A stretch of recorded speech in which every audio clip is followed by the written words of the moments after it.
History is a clock that people use to tell their political and cultural time of day. It is also a compass that people use to find themselves on the map of human geography. History tells of people where they have been and what they have been, where they are and what they are. Most important, history tells a people where they still must go and what they still must be. The relationship of history to the people is the same as the relationship of a mother to her child.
How do you describe a legend?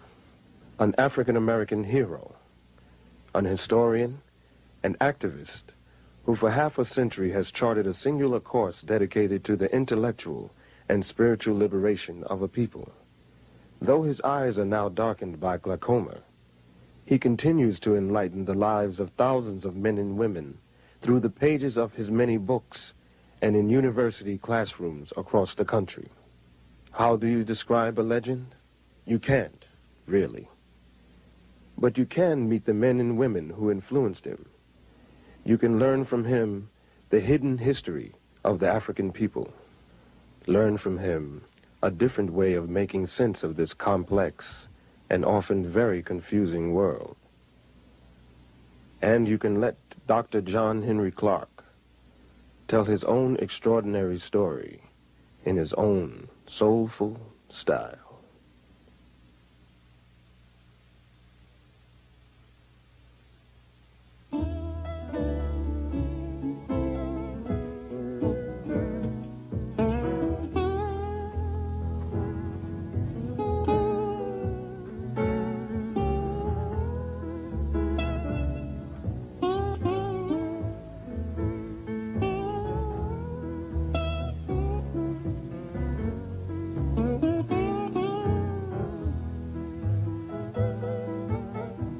I was born on Sharecropper Farm in Union Springs, Alabama,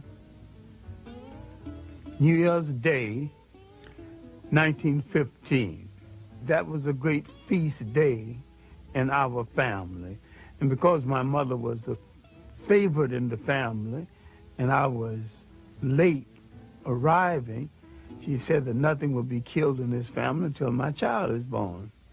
And I didn't arrive until 3, and everybody was hungry. The feast had not started, and I wasn't exactly welcome. They never quite forgave me for that, holding up the feast. My early schooling was in one-room schoolhouse that was called Miller's Hill School. When we moved slightly out of the city, I was chosen to go to city school. Officially, I never finished high school in the formal sense until later years. In fact, I taught 2 generations before I took time out to get my BA, my master's, and my PhD. And I have it all now, but I'm principally self-trained. My university was the public library and well-chosen second-hand bookstores. So while I grew up poor, I grew up in a very rich environment, culturally rich. I grew up with a whole lot of love and affection, a lot of lap time, and a lot of slap time too, because I wasn't permitted to get away with too much. Miss Evelina Taylor is my 5th grade teacher, and she might be the foundation teacher in my life. In addition to teaching me basic good thinking and good conduct, she called me into her room during her lunch hour one day and told me to stop playing the fool because I was playing the fool just to get accepted. And she said, it is better to be right and march into hell than to follow a bunch of fools into heaven. I wanted to do something to impress Miss Taylor, and we had current events on Friday.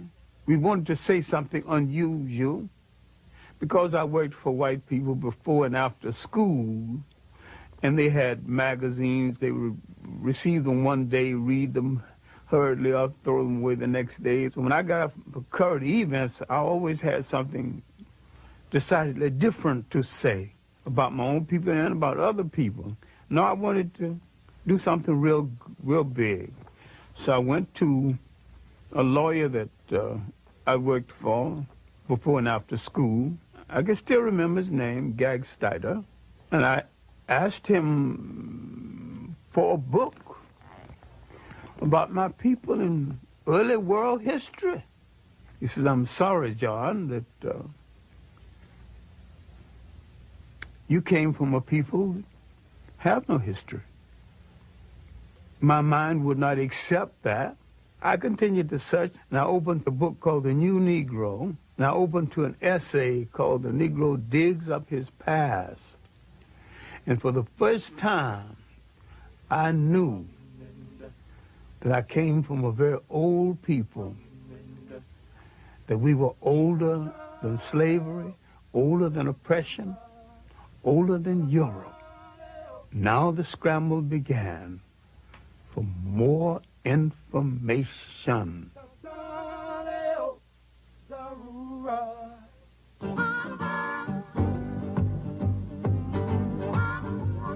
During the disaster years of the Great Depression, Americans in huge numbers take to the rails. They don't take Pullman cars or day coaches.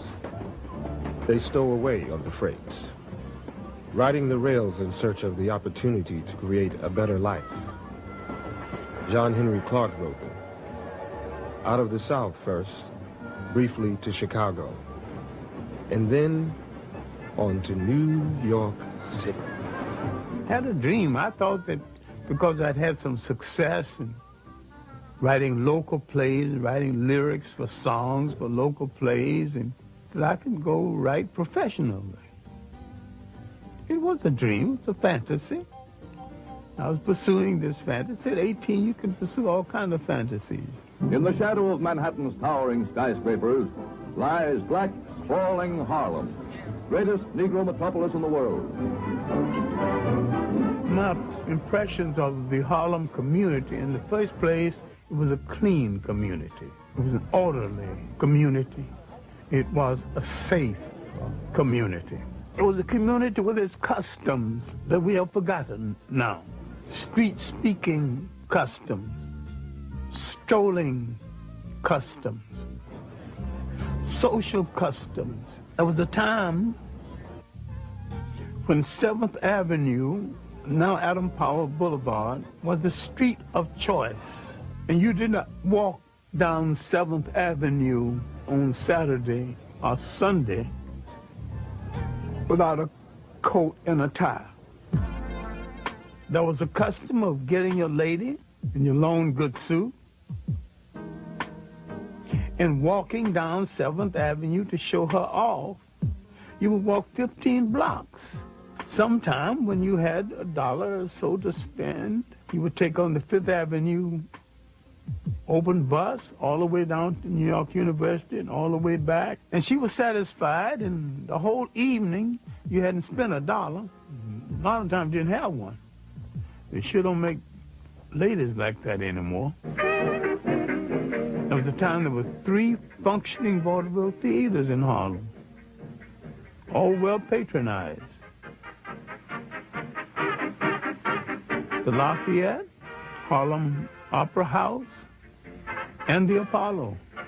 The old Lincoln Theater, now a church, used to be a legitimate theater where the plays downtown would be brought uptown with the played with a black cast. Tyrant, show my face.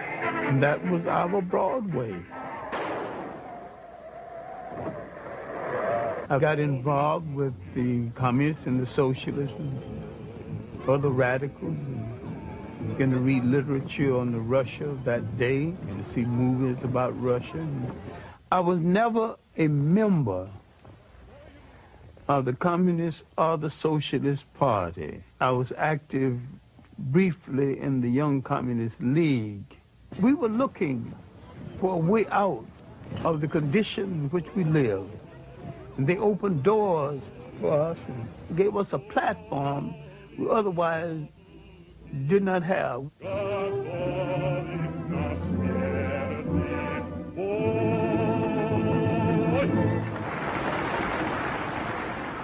Paul Robeson was the one artist who made the great sacrifice based on commitment. And that commitment is that an artist is supposed to use his or her art to change the society in which they live.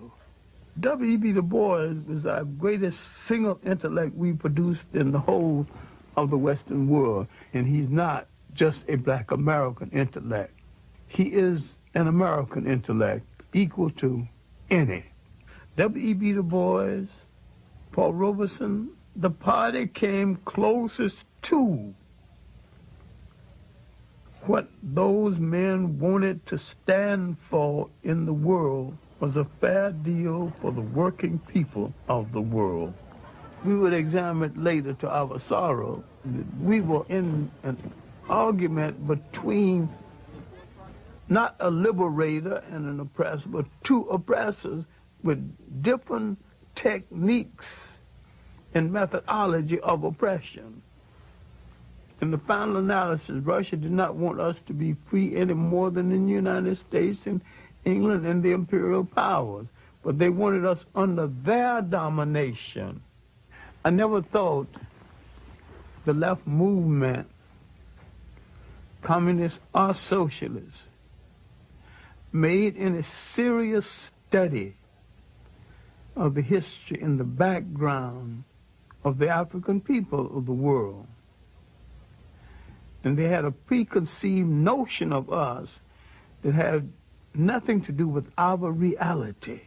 And these African communal societies, where each got according to his needs, were not copied from Europe because they existed before there was a Europe. In these societies, based on the concept of the family and the community, everyone in the society had a responsibility. And in these societies, there was no word for jail because no one had ever gone to one. No word for orphanage because no one had ever thrown away any children. No word for old people's home because no one had ever thrown away grandma and grandpa. And while I had some admiration for the conclusion of Karl Marx, I dare to say he was a political opportunist and a Johnny-come-lately because he was rehashing something that was in the world before the first European wore a shoe or lived in a house that had a window. During my early years in Harlem in the 30s, my writing consisted mainly of poetry, short stories, and little essays on aspects of history. The Harlem Renaissance writers, of course, influenced me. I knew Claude McKay. I knew Langston Hughes. I knew Richard Wright before he had published Native Son. I knew Wallace Thurman, Nellie Larson, Jesse Fawcett. I found a Pan-Africanist consciousness in a Langston Hughes and to some degree in a Claude McKay. But the rest of them were rather parochial. Finally, I got to meet Arthur Schomburg. Arthur Schomburg, mentor to 2 generations of African-American scholars. The legacy of this Puerto Rican-born historian is the world's definitive institution of its kind, Harlem's Schomburg Center for Research in Black Culture. I went down the 135th Street Library, and he was on the 3rd floor, and I asked, very humbly, asked the librarian, do you know anybody who would give me a letter to see Arthur Schomburg? And she said very sharply, you know, impatiently, because she was short of help, you just have to walk up 3 flights. I walked up 3 flights, and there Arthur Schomburg was holding down the desk, being 18 and rash. I wanted to know the history of the African people of the world, henceforth, right now, within the hour, his lunch hour, all of it. He said, sit down, son. What you're calling African history and Negro history are the missing pages of world history. Then he said, son, go study the history of your masters. Go study the history of the people who enslaved you and find out why they found it a necessity to remove an entire people from the respectful commentary of the history of the world.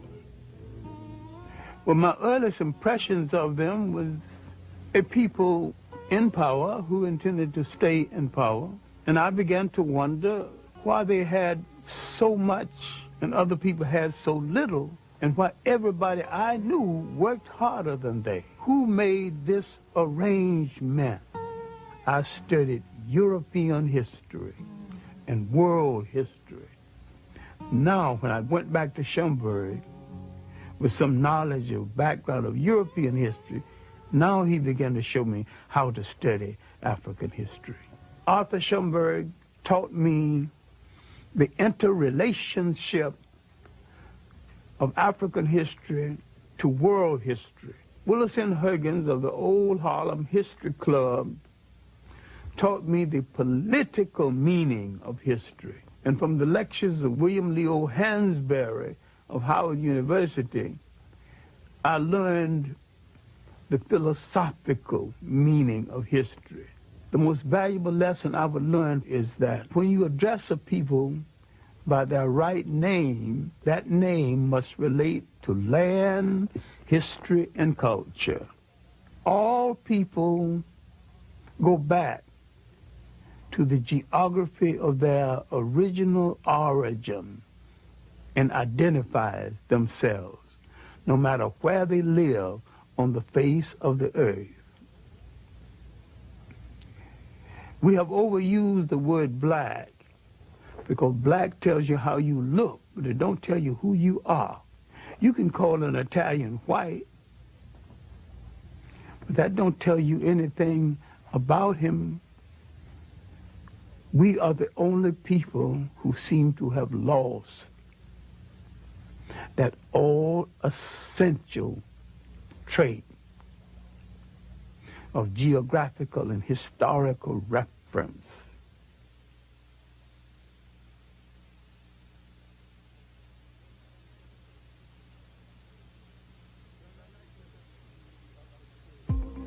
Around 1933 up until 1934, 1935, Harlem's main activity was how to make Harlem a congressional district so that Harlem could elect its own congressman. Adam Powell was just began to show his weight. We were fighting to get jobs on 125th Street, fighting to get jobs in our own neighborhood.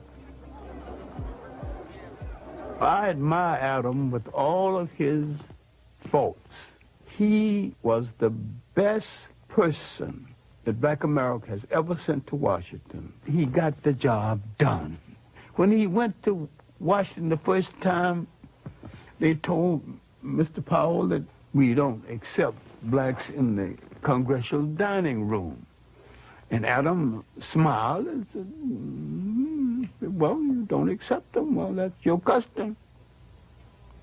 The next day, Adam got the tallest and the meanest looking and the blackest of the blacks he could find and marched them into the congressional dining room as his guest and got away with it. But it was a period when we were reassessing our role in the whole of the Western world. We were tuning into Africa as much as we could and having African forums and making a serious study of African history. Black men wanted to go to Ethiopia and fight on the side of the Ethiopians, but America would not give them passports and let a single one leave the country for that purpose. And yet, Italians could get passports to go and fight with Italian forces against Ethiopia. Now later, some of the same black men who couldn't get permission got permission to go fight in the Abraham Lincoln Brigade in Spain. I'm a physician. Physician? And then why would you want to go over in Ethiopia? Well, I feel it's my duty to give my profession and, if necessary, my life in the cause of Ethiopia. And I desire and be happy to die for the defense of entire Africa, including Abyssinia. That's fine. Sign right here on the dotted line. See, originally, Africans did not define themselves by continent, but more by regions. Africa as a continent began to be defined by foreigners. In North Africa, the Romans had a province called Afrique. The word became Africa. The history, both known and hidden, of the land where time began has been a primary focus of Dr. Clarke's scholarship throughout his long career. The concept of social order, the concept of an organized society came out of Nile Valley civilization before there was any other society that has been known to man functioning any other place in the world. The significance of Nile Valley civilization is that it was that civilization that set a standard of performance untouched by the other civilizations of the world. And people are reluctant to give an African credit for a creation that happened in Africa. They also forget that the Nile Valley stretches 4,000 miles into the physical body of Africa, and that it was the world's first cultural highway. For centuries, Eurocentric scholars had rejected the idea that the mighty Egyptian empire was in fact created and maintained by black Africans. The concept that Western civilization was the product of non-white intelligence, imagination, technology, and spirituality was unacceptable, both psychologically and politically. A brilliant Senegalese scholar and scientist would shake, and many say topple, the very foundation of that conventional wisdom. His name was Sheikh Anta Diop. His research was brought to the attention of the English-speaking world through the efforts of his longtime colleague and friend. I was wondering why his books had never been published in the United States. He said there was no publisher's interest in his books, and so it took me 7 years to interest the publisher in the books of Sheikh Anta Diop. Diop's disciples refer to him as the Pharaoh of the Upper Nile. You must be strong enough and serene enough de voir les faits historiques to see the historical facts et de les interpréter and correctement. to interpret them. Nous pouvons tous être passionnés, We can all be impassioned, Mais ce n'est pas de cette manière que nous résoudrons les problèmes complexes de l'humanité. But that is now not how we will resolve the very complex Donc cette problems of domination humanity. dont nous souffrons, dont j'ai souffert moi-même, The domination that we suffer from, that I have suffered from myself, notre propre domination des autres races l'a précédé. our domination of other races preceded it. Donc l'Afrique a exercé un impérialisme continu pendant 4000 ans. For 4,000 years, Black Africa had an imperialism. Toute l'Afrique occidentale était conquise et était justement sous la domination noire. All of Western Asia was under the domination of blacks. On n'aurait pu jamais penser à cette époque-là que la situation pourrait un jour être renversée. And at that time, no one would ever have dreamt that the situation could be reversed. C'est pour ça que l'étude de l'histoire nous redonne la sérénité pour apprécier les faits et les relativiser. This is why the study of history gives us the serenity required to appreciate the facts as they are. In 1974, he would challenge the major scholars of the world on the concept of Egypt not being anything other than an African state. In the conference on the peopling of Egypt, leading scholars of the world met and debated. Most of them wanted to put Egypt's origin outside of Africa. Sheikh Anta Diop and his protege, Theophile Obenga, placed Egypt within the context of Africa's totality. Sheikh Anta Diop was more than a historian. He was a scientist, he was a paleontologist, and he had proven that if he could get the pigment from some of the mummies, he could prove their African origins. All the rest of the conferees came just to disagree, and when it was all over, they had to admit these two men came prepared to prove their case. At that point, they began to close the door to the research of Sheikh Anta Diop.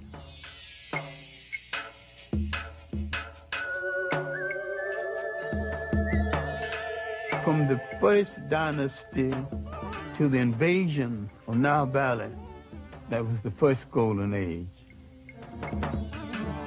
And from third dynasty came the great multi-genius Imhotep, the real father of medicine, who lived 1,800 years before the Greek who was called the father of medicine. When we read the biography of the Greek, he says, I am a child of Imhotep. And from the 18th dynasty came the world's great social reformer and maybe one of the world's first deities, Akhenaten. He thought so much of life he would not crush a flower. He outlawed warfare. Spirituality was a part of the total life of the people. Before the coming of the Europeans, the African was very religious. The step pyramid was originally built with a temple at the top where you can go up and pray. This relates not just to the glorification of a pharaoh, but the spiritual outpouring of a people. This is what made the civilization of the Nile so great. At the same time that Egypt was in its 24th dynasty, Europe was just emerging from its pre-literate past. The first show of European intelligence was a book called The Odyssey and the Iliad. That's about 850 BC. Where is Egypt 850 BC? Egypt is old and tired and has gone through 24 dynasties. It is on the eve of its last great dynasty that will come from the pharaohs in the south. And the Europeans have just written a book of folklore. Just south of Egypt lies another highly evolved black society, the Nubians. Their civilization thrived for some 3,000 years. I call the 25th dynasty the one dynasty from the south that moved up north and to tell their cousins, the Egyptians, how to rule a nation one more time.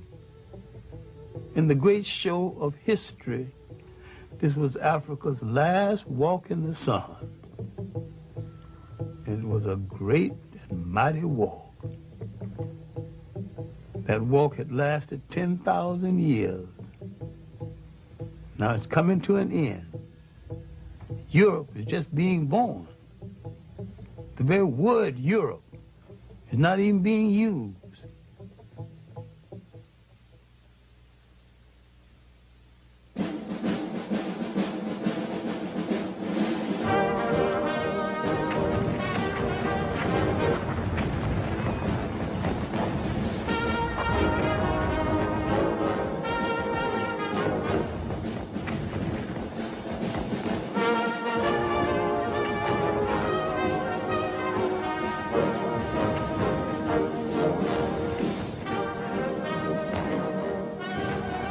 I was drafted to the Army in September 1941.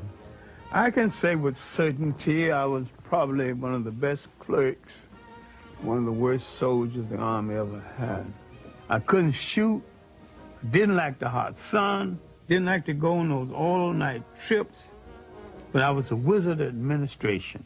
I made sure my men got what was due to them as soldiers and men.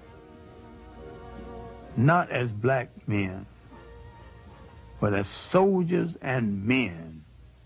After I returned from the Army, it was not so much as finding myself again as a Pan-Africanist, but redefining myself as a Pan-Africanist.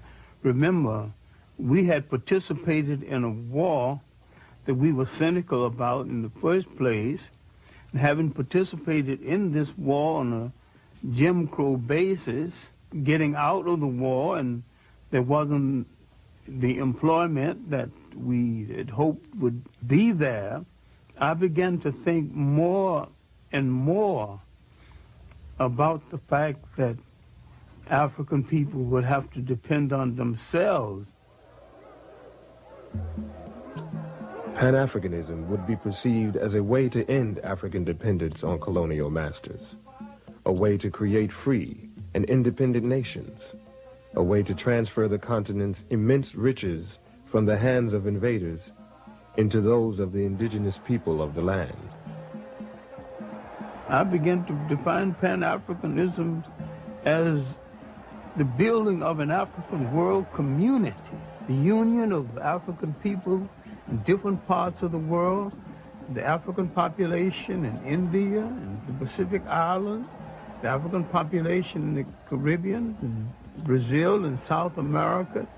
And I was looking to the fact that we number 1 billion people on the face of the earth. If you put them all together and they did one thing in unison, even if it was wrong, it might alter the world. Africa has always been and still is the world's richest continent. Africa has always had things other people wanted, thought they couldn't do without, and didn't want to pay for. So therefore, there's always been an excuse to invade Africa. Alexander's invasion was the first purely European invasion of Africa. Everything that had happened in Egypt and in Africa before 332 BC was something that no European had anything to do with. Now we see the beginning of European occupation, and we see it as aggression, not bringing civilization, but destroying civilizations that it did not understand. The uninvited arrival of European armies in the Upper Nile Valley signals the beginning of the end for the highest civilization the world had known. The conquerors, quite literally, changed the complexion of the conquered. Now you're beginning to get a mulatto-sized population that a whole lot of people keep misinterpreting as white. With each one of these invaders came the bastardization of the population based on the fact that for the sake of pleasure, the foreign soldier heads for the female population at a time the male population has been defeated in war. The Greeks' rule didn't last that long before they were challenged. An ambitious and well-dressed bunch of thugs across the ocean, not very educated, but they could fight like hell, called Romans, began to have ambition for the trade in the Mediterranean. Carthage, a powerful black state in North Africa, had imperial ambitions of its own. By the 3rd century BC, its forces had crossed the Mediterranean and established a large province in Spain. The military commander of Carthage had apprehensions about his Roman neighbors and warned his son to keep a watchful eye. Hannibal's father, he would point across the ocean and said, there's some evil people over there. We better bring the war to them before they bring it to us. Hannibal never forget. Hannibal is only 26 when he takes charge of the army. He launches an audacious military adventure, leading his men and their elephants over the Pyrenees Mountains into France, then pointing them across the Alps boldly toward Rome itself. Heavy casualties, overextended supply lines, and defection of allies drive Hannibal off the soil of southern Europe. He retreats back home to Carthage. The Romans have made a mission, almost a cult, out of the destruction of Carthage. They would meet each other in the mornings. Good morning, Roman citizen. Carthage must be destroyed. Yes, of course, Roman citizen. Carthage must be destroyed. Rome's legions clash with Hannibal near Zama. His troops are defeated. Hannibal is sent into exile. His once mighty nation becomes another colony of Rome and an administrative center for their empire. Now, the Roman Empire internally was not very rich. Africa became the breadbasket for the Roman Empire. And except for Africa, the Roman Empire would not have been able to sustain itself. Now, the Roman presence in North Africa is going to force into being one of the great events in human history.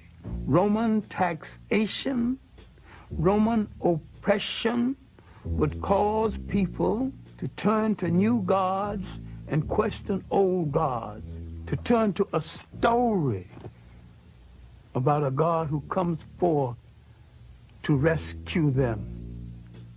Now, they would draw from African folklore the story of the child in the manger. Now, what am I saying? Later, in retrospect, he was referred to as Jesus Christ.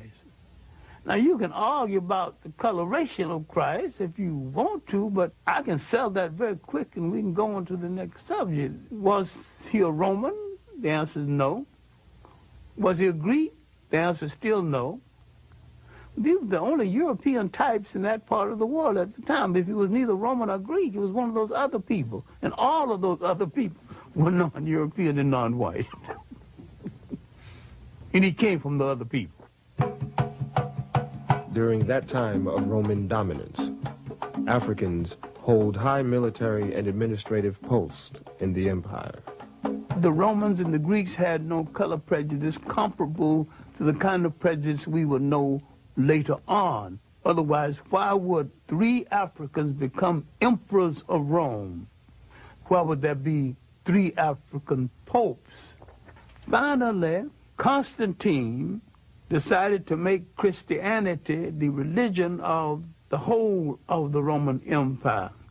Now we're coming to the critical period when the Roman domination of the church so corrupted the church, the Africans began some disenchantment with the Roman interpretation of Christianity. Constantine calls a council of bishops and priests at a place called Nice. It's the Nicene Conference. It is at this conference that the European created a European concept of Christianity. It was at this conference that they began to take the African saints out of the literature of Christianity. Now the corruption had started. The physical concept of Jesus Christ did not exist. Now, how did it come into existence? Because the Pope commissioned it to come into existence. Michelangelo painted the picture using one of his relatives as model. And that picture, one of the finest pieces of propaganda ever projected in history, has changed the minds of millions of people as who's supposed to represent God, whoever he or she is, and I have no problem with the she.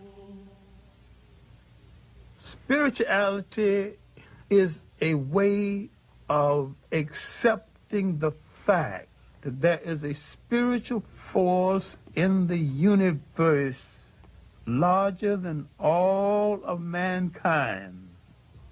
But someone had to come along and invent a word called God. Then someone had to say of another God and say, mine is better than yours. And someone had to create faith. Someone said, I have the true faith. Religion is the organization of spirituality into something that became the handmaiden of conquerors. Nearly all religions were brought to people and imposed on people by conquerors and used as the framework to control their minds. My main point here is that if you are the child of God and God is a part of you, then in your imagination, God's supposed to look like you. And when you accept a picture of the deity assigned to you by another people, you become the spiritual prisoners of that other people.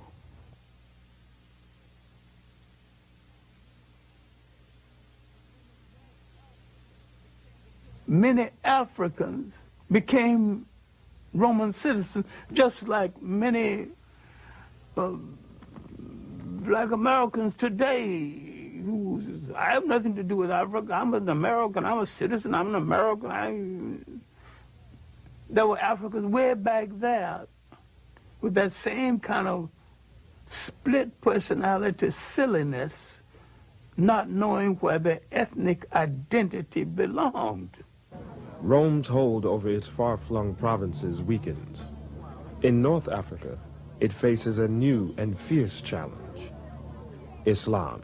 The Arabs, noticing the weakness of the Romans in North Africa, began to court the favor of the Africans. Arabs convinced the local black populations to join in the struggle against a common oppressor. They also convinced many of them to abandon their traditional beliefs and pledge their allegiance to Allah. The Africans assumed that by supporting the Arabs would get the Romans literally off their back. They were right. The Arabs did get the Romans off their back, but the Arabs replaced the Romans on their back. And like most conquerors, they declared war on African culture and African ways of life. The Arab has always been a propagator and a defender of slavery. They've always rationalized slavery based on Islam. I do not think any religion sanctions slavery. And anytime you use a religion to sanction slavery, you're misusing that religion and misusing the Word of God. Well, the Christians did it, and the Arabs have done it, and the Hebrews have done it. It's not right in any case. Islamic armies, their ranks dominated by African converts, defeat the Romans and push on to the continent of Europe. In the process, they capture Spain. There, the Africans and Arabs create a rich, cultured, and powerful empire. So powerful, it endures for 500 years. The achievement of the Arabs at this time is they have driven the Europeans out of the Mediterranean. The European now must go back into Europe. They have no empires, no great connections outside of Europe. And because of this, they ultimately would go into a period called the Dark Ages. People are confused because when the European mentioned the Dark Ages for him were not the Dark Ages for other people. Concurrent with his Dark Ages, the African had his third golden age. As Europe suffers, 3 great kingdoms are emerging in West Africa: Mele, or Mali, Ghana, and Songhai. These were lands of enormous wealth, generated by their control of the trade routes across the Sahara and the abundance of their gold mines. The kingdoms were known for their benevolent governments and their great respect for learning. For a while in history, there was only 2 great universities. The University of Sankore at Timbuktu and the University of Salamanca in Spain. And the African was solely in charge of the one at Sankore and part in charge of the one at Salamanca. The Arabs had to some degree institutionalized the practice of African slavery. The Europeans internationalized it. In Europe, the wealth amassed from the slave trade makes the Industrial Revolution possible, while laying the foundations of modern capitalism. In the Americas, the traffic in human souls creates a vast African diaspora, millions upon millions of people ripped from their homelands, transported in chains to a distant, hostile world. The European came into Africa as a guest and was treated as a guest. The Africans are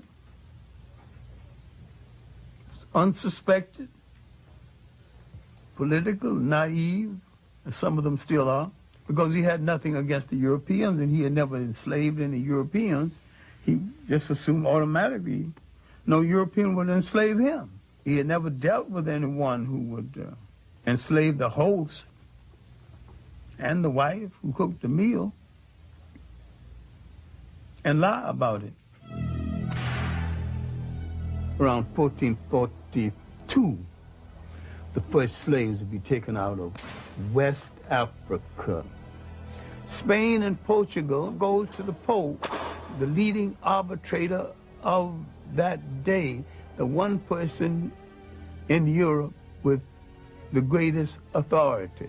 The Pope would say to Spain and Portugal, you take the East and you take the West, and you 2 good Catholic nations start fighting among yourselves.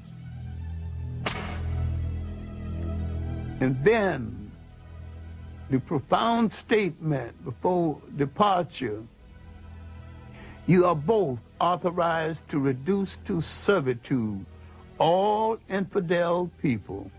The slave trade now had been sanctioned, and Europeans had been told they need not feel guilty of it because you're doing this to an infidel who is outside of God's grace.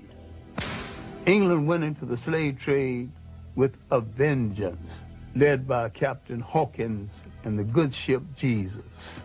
The ship was called the good ship Jesus. The coat of arms on the ship was two Africans bound back to back with their arms tied. So they saw no contradiction in being in the slave trade and being Christians at the same time. We cannot deal with this enough because we're still suffering from this inside of the mind of a lot of people in this world, into the millions. We are outside of humanity, outside of the grace of God. That's a terrible feeling as you walk the earth, because what has been taken away is your essential humanity, your human beingness. And when they take away your human beingness, they take away your nationness. Early in the 19th century, the concept of slavery began to yield to the concept of colonialism, a more sophisticated form of slavery. Slavery as a system became unwieldy, and besides, there's a point where it was saturated. Everybody who wanted a slave had one, who could afford one. The European nations of size that did not have any portion of Africa began to grumble. At the Berlin Conference, 1884 and 1885, the European powers of substance who did not have any part of Africa now were given some parts. Africans did not fall at the feet of the European invaders. They fought fiercely, bravely, and continually. Anti-colonial wars started up down the coast of West Africa and parts of Inner Africa and in the Congo. There was armed resistance. The Zulu wars lasted from the 1650s when the Boers arrived to the last Zulu war was 1906. In Ghana, the Ashanti wars lasted from early in the 18th century to the last Ashanti war led by a woman, Ye Asantewa, in 1900. For a while, it looked as though the Europeans would not be able to hold on to the continent. More manpower and more ruthless treatment brought it mainly under their control. By 1884, 1885, and afterward, there wasn't no dispute about who was in charge of Africa, just who was in charge of what part of it. We have been hung up with a myth, the myth of the conqueror and the invader as the bringer of civilization. No people ever brought civilization to another people at no time and at no place in history. It's one of the most protracted lies we ever listened to. Civilization is the art of being civil. The word civil means being peaceful. And there's nothing peaceful about aggression. Only the slave can abolish slavery. If someone is on your back, you have to bend a little to balance them on your back. Now, the best move if you want to get them off of your back is to stand straight up.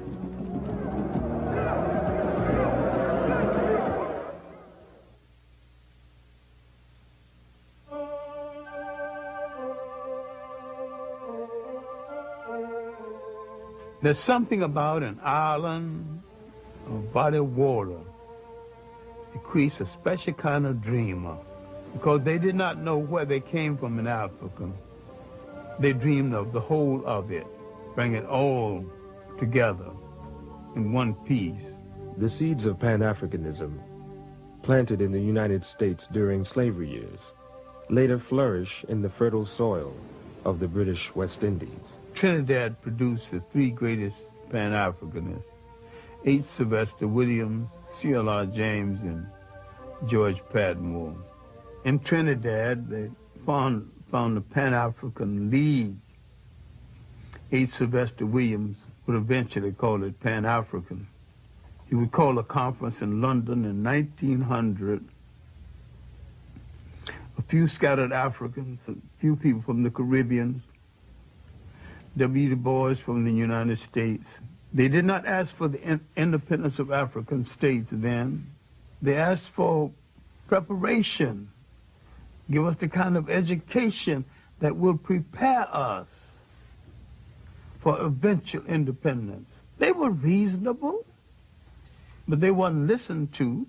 And yet the conference made some kind of impression. After the first Congress, Du Bois would be the leading light from the second through fourth. But the most meaningful, the one that Du Bois called in Paris, as a result of this Congress, Du Bois came to center stage as the leader and theoretician of Pan-Africanism. Pan-Africanism wasn't exactly new because black Americans were practicing it long before someone gave it a name. The African settlement movement, the movement that settled Liberia, was informal Pan-African movement. The so-called Negro Convention movement was most a discussion of how you bring the African world together. That whole 19th century was Pan-African thought. Prince Hall, his development of the black Masonic order that he called the African Lodge. The search for a place in Africa for settlement by Martin Delany and Robert Campbell. 1829, David Walker's appeal to the colored people of the world was basically a Pan-African appeal. All of this, before we come down to the end of the 19th century. The ultimate Pan-Africanist, of course, was the Jamaican Marcus Garvey. Citizens of Africa, I greet you in the name of the Universal Negro Improvement Association and African Communities League of the World. You may ask, what organization is that? It is for me to inform you that the Universal Negro Improvement Association is an organization that seeks to unite into one solid body the 400 million Negroes of the world.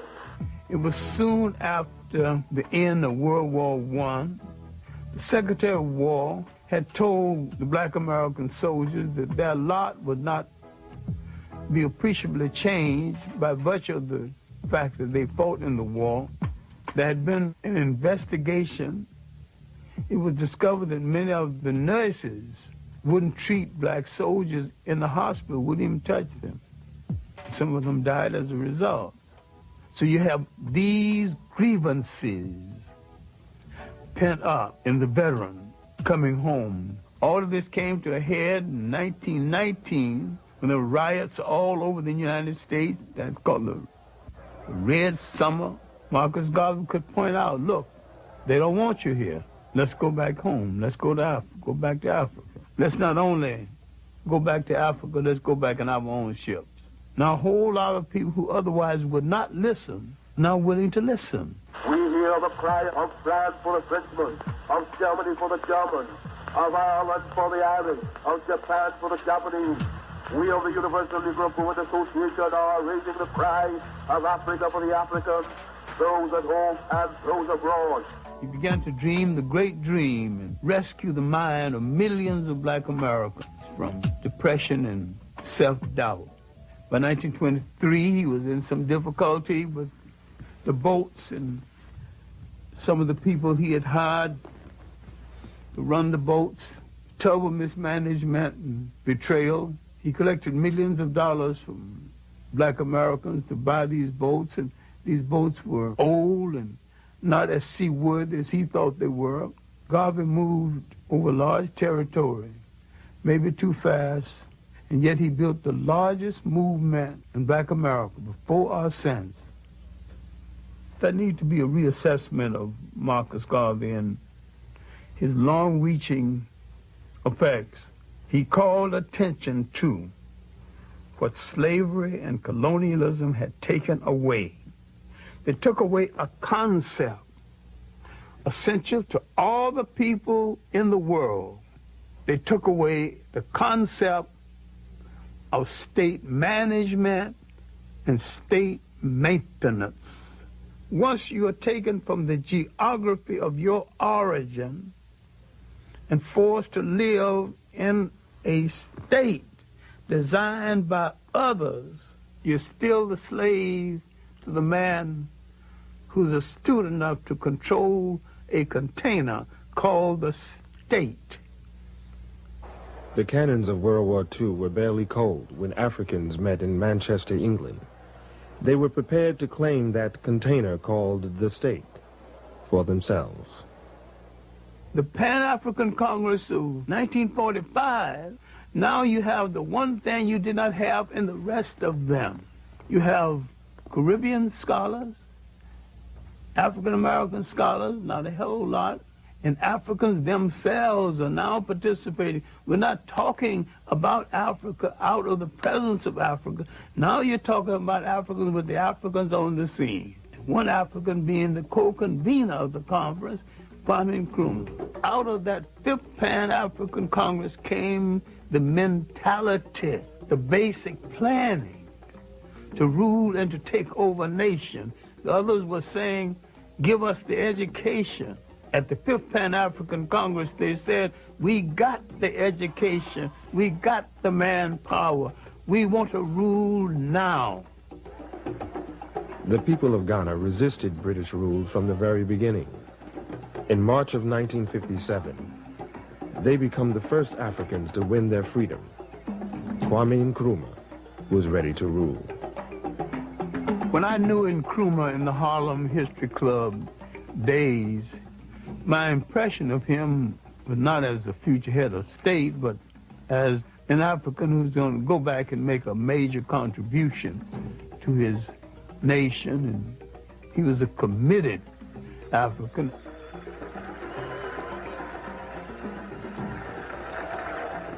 I went to Africa in 1958 because I've been promising myself I was going to get to Africa next year.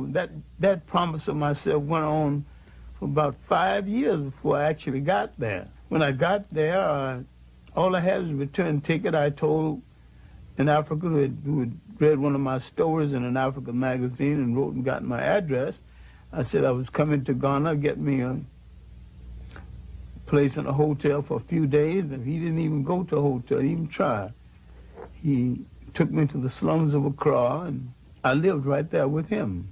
Finally, a check that was due me from America did not arrive. When it did arrive, it bounced. So there I was, and one day, Nkrumah had gone someplace. He was coming home from a visit of state. A whole lot of people along the highway hailing his return, and so I was along with the rest of them. I was just like another African melting into the crowd. And he spotted me, and they stopped the Rolls Royce, and the motorcycle drivers pulled their guns, thought that someone was about to hurt the president, you know.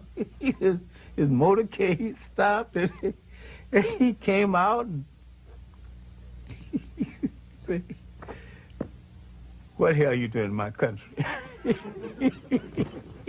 And I just laughed.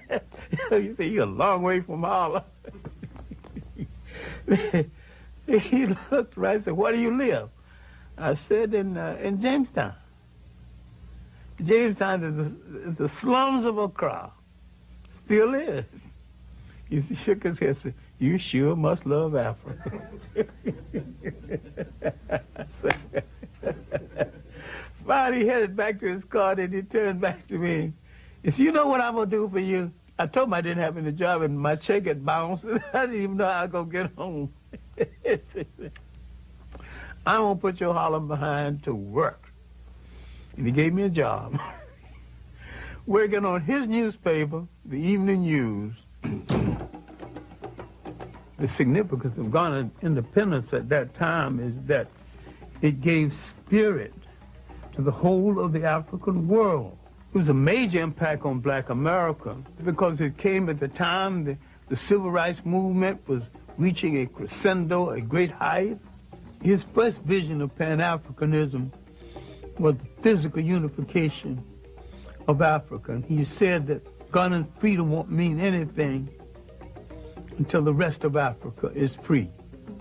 So the spirit of Ghanaian independence would create a light of hope in the rest of Africa. And this is what Kwame Nkrumah was trying to build. This is what the intelligence services of the United States, England, and France had to destroy to keep the example of Ghana from emerging. What went wrong was our misunderstanding of what a state consists of and the responsibility that goes into holding one together. And our dependence on our colonial masters more than we anticipated. We who had longed so much for power, we wanted power. When we got close enough to touch it, we realized we hadn't even decided what we're going to do with it once we get it. I want to take this opportunity to welcome again to the United States, which he knows so well, the first citizen of Ghana, President Nkrumah.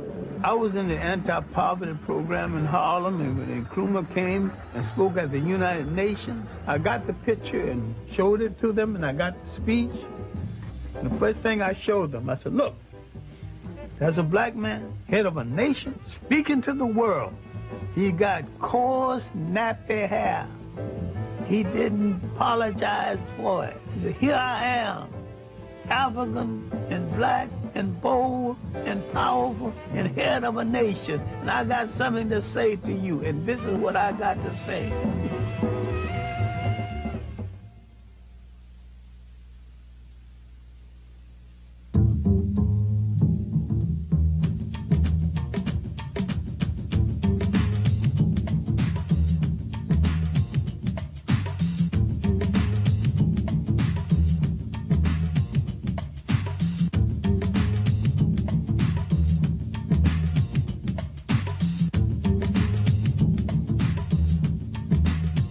The passive resistance of Gandhi, and we should understand this, was a strategy.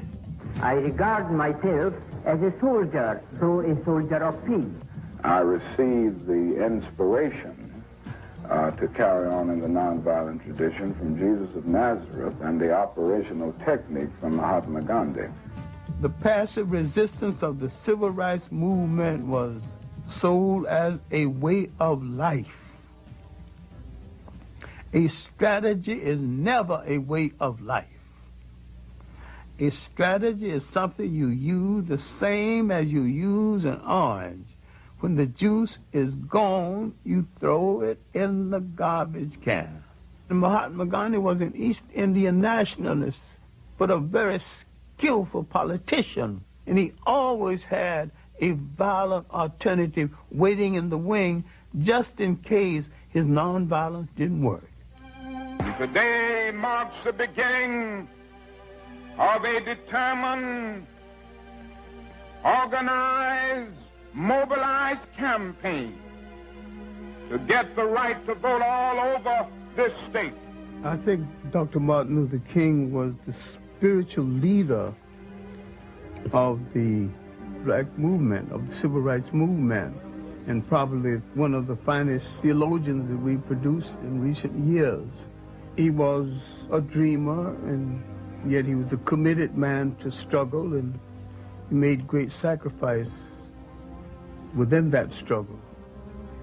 I had some strong disagreements with him. I never thought that we should be locked into the concept of nonviolence as a way of life. I was perfectly willing to use it as a strategy. I think we should be slow in criticizing Martin Luther King. He was brave enough to put his life on the line for what he believed. We are still here talking. That's proof enough of his bravery over ours.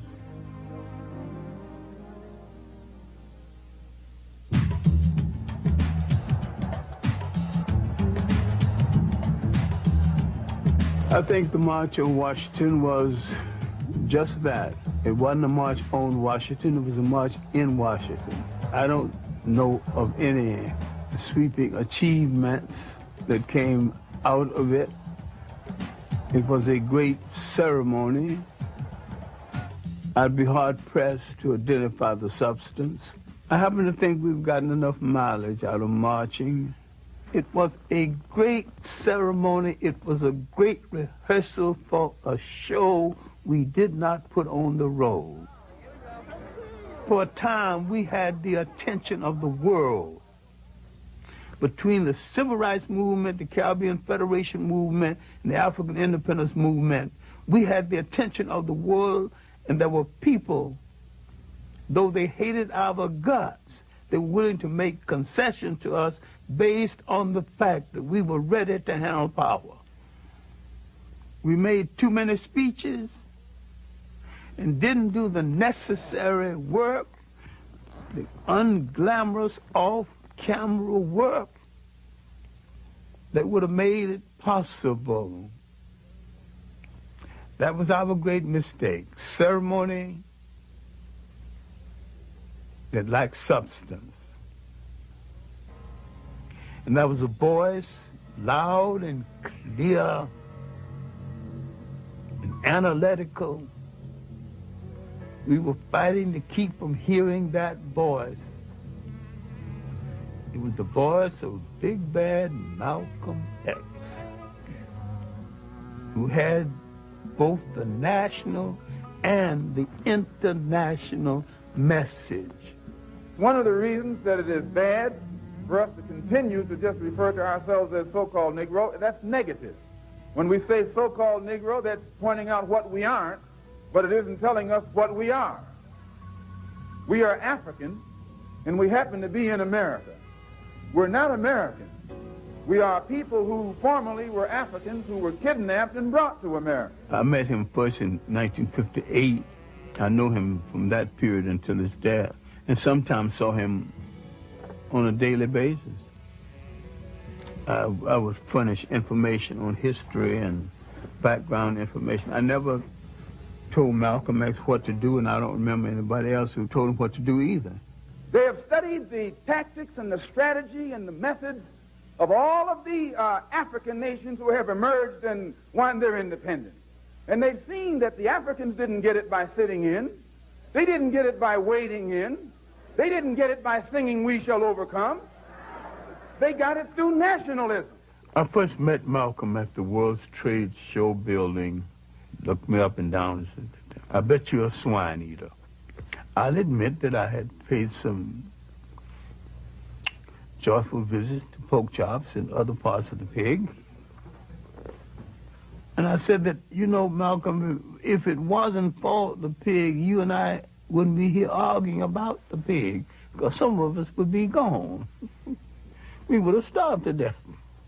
Many times when Malcolm X was prefacing his speeches with the words, "The Honorable Elijah Muhammad teaches us," Malcolm X was teaching Malcolm X lessons over and beyond anything the Honorable Elijah Muhammad ever thought about. You say we are on the road now to a better world because the white man promised integration.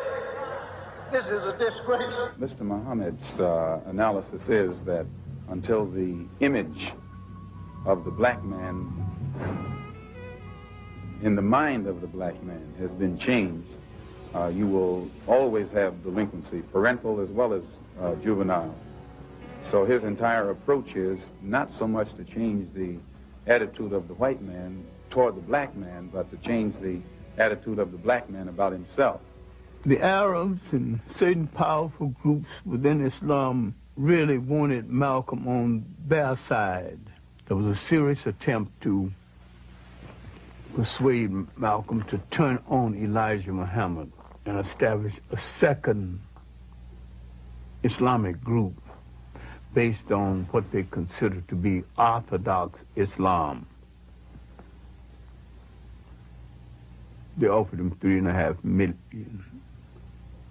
He turned it down, and we were walking down the street toward his car, and this man had turned down $3.5 million. And he whacked me on the shoulder and says, "Swine eater, let me buy you a cup of coffee." He was more loyal to Elijah Muhammad than Elijah Muhammad eventually was to him. Elijah Muhammad was getting old and feeble, and there was suspicion that Malcolm X would be the logical successor.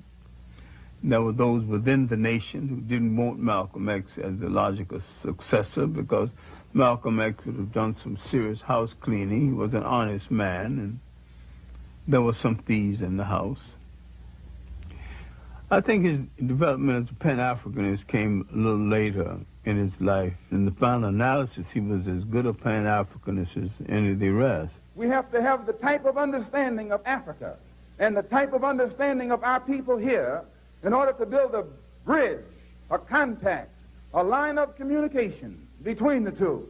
And once the lines of communication have been established, and our African brothers can stretch forth their hands and reach us, and we can stretch forth our hands and reach them, why, there's nothing that this blue-eyed man in this country will be able to do to you and me successfully from that day onward.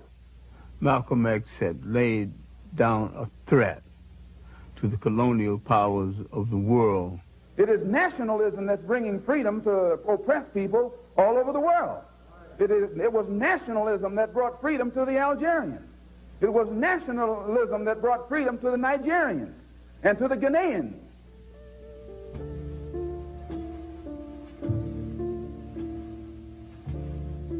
I do not think Malcolm X's murder was a local American thing. I think it was a larger thing than that. I do not think that Farrakhan had anything directly to do with the murder, but I do think Farrakhan is guilty of creating the attitude and the atmosphere that led to the murder. Without Farrakhan, Malcolm X, I think, still would have been assassinated. We were friends from the day we met until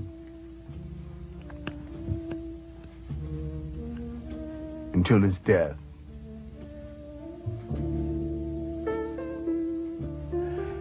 When I got the word of his death, I was in Connecticut. I'd gone up to make a speech in Connecticut, and I was at a Jewish home. Someone announced that he died, and then someone added, dismissing the whole thing, that after all, he was anti-Semitic. I know the man well enough to know that he really didn't hate anybody. He hated certain things people did. He wasn't a hater at all, and they spoke as though they had the right to tell us who should and should not be our hero. I went into that bathroom, and it was after dinner, and just cried like a child for 15 minutes, and I came out partly composed and made the speech that night I was asked to make, and came on home and began to try to deal with the reality of the situation.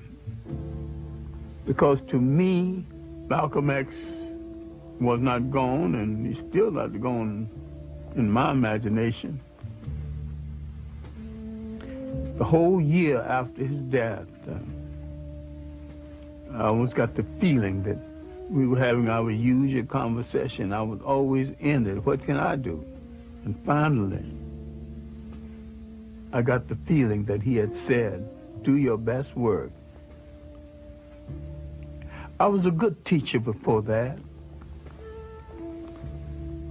I was a better teacher and a better human being after that, because I knew that being a good classroom teacher was my best work.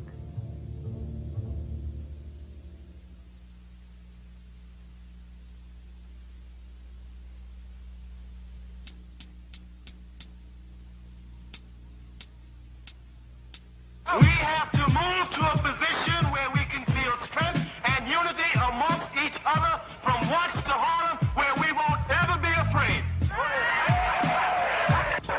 And the last thing we have to do is to build a power base so strong in this country that will bring them to their knees every time they mess with us. Individuals do not create rebellions, conditions do. Until they begin to address themselves to those conditions, rebellions will continue and they will escalate. And to fight for our liberation by any means necessary. It was the beginning of the Black Power movement. It was also the Black and Beautiful movement, moving into second gear. I would like to think that wearing the afro, wearing the African clothes was a move toward Africa. To some extent, it was a form of African consciousness, an African awakening. As a result of it, African people were stimulated throughout the world. But what followed the stimulation? What institutions came out of it? What of lasting value came out of it?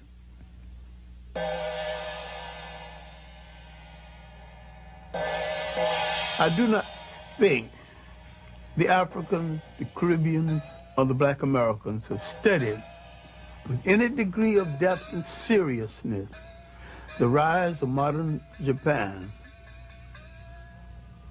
They went into a war and they lost. They sustained 2 atomic bombs. They had that country occupied. Now the people that defeated them are now begging them for commercial space. What did they do that we have forgotten how to do? They did some serious, astute planning, not loud mouthing, not boasting. They did not get on the radio or any platform and call anybody any name, but they did what they had to do.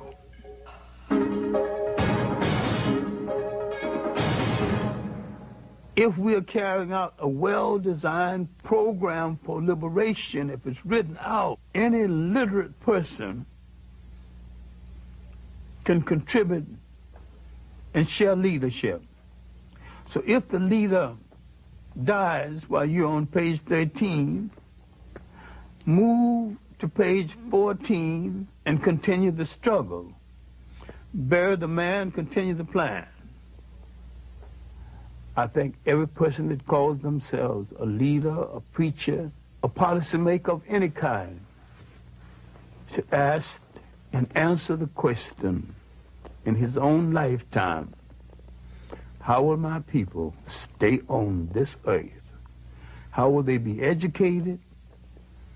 How will they be schooled? How will they be housed? And how will they be defended? The answer to these questions will create the concept of enduring nationhood, because it creates the concept of enduring responsibility. Good morning! Assalamu alaikum! My dear brothers, black men, strong black men, upright black men, sober black men, together black men, unity black men, freedom black men, justice black men. Welcome to the Million Man March. 1 million black men make their way to the nation's capital. They are answering Minister Louis Farrakhan's call for unity, redemption, and atonement. It's the largest demonstration in American history. Marching is a strategy, and I think we have gotten enough out of the strategy. I think the march is a waste of shoe leather, gas, and energy. I have some serious problems with any kind of march for our liberation that leaves out one half of the mentality of our people, the women.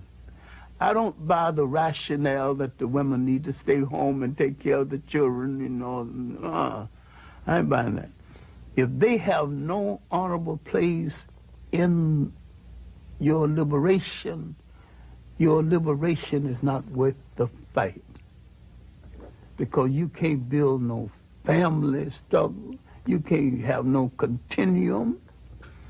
You can't even continue your name without that connection. Long live the spirit of the Million Man March. Long live the spirit of the Million Man March. I'm saying there's more to revolution than throwing your fist in the air. There's more to progress than marching. I want to say, my brothers, this is a very pregnant moment.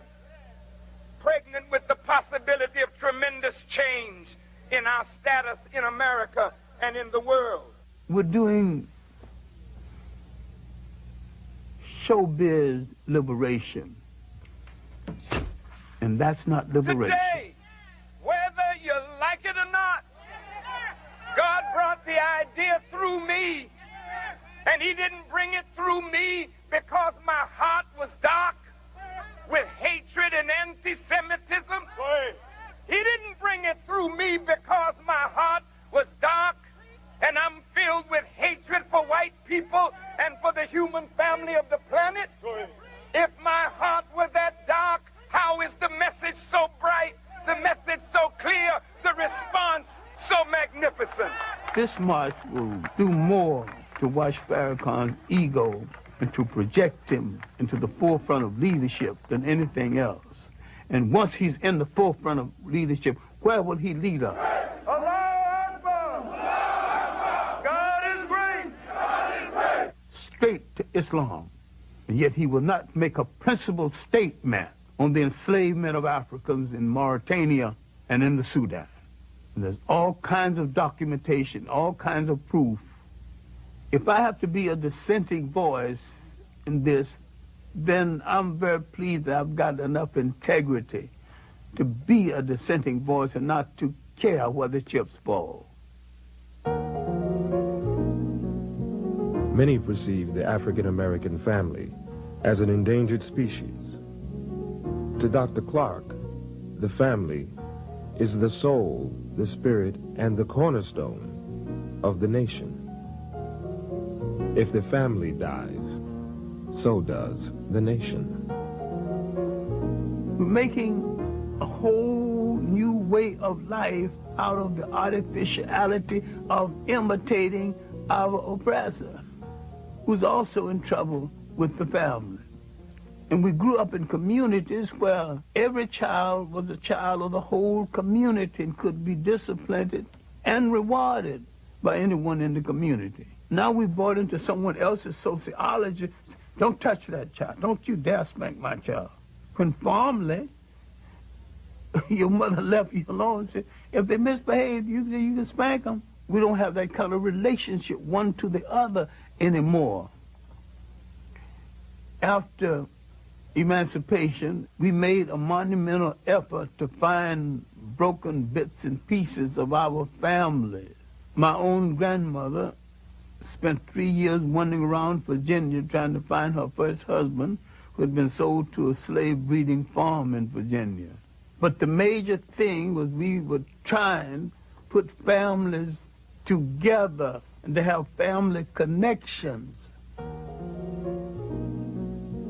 Our new mission of liberation is to put strong families together again, because the family is not only the embryo of the beginning of all that we can call civilization, but it's the beginning of all anyone can call a civilization. Because this is the essential network that leads to nation. There's some common sense things we can still be doing. Our communities are miniature nations. We have to control them. Control the real estate in those communities. Control the education in those communities. You cannot write the history of this nation as though it is only a white nation. It's a multicultural nation. I'm saying whatever the solution is, either we are in charge of our own destiny or we are not in charge. On that point, we got to be clear. You're either free or you're a slave.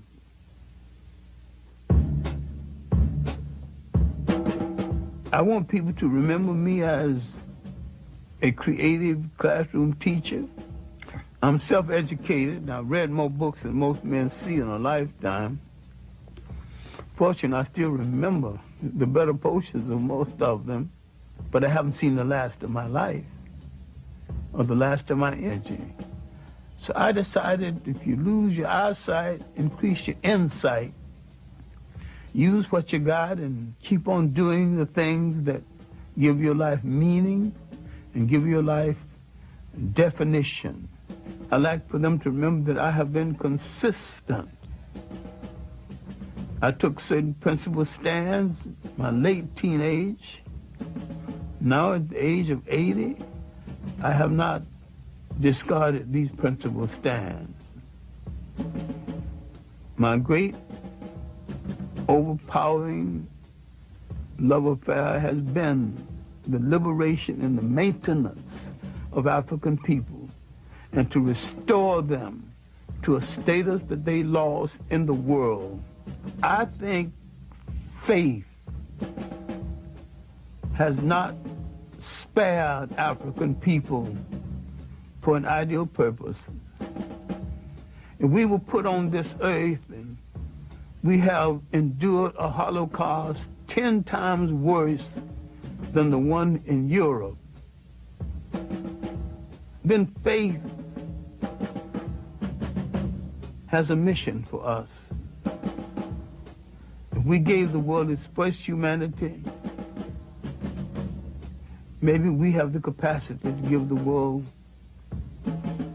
its next humanity.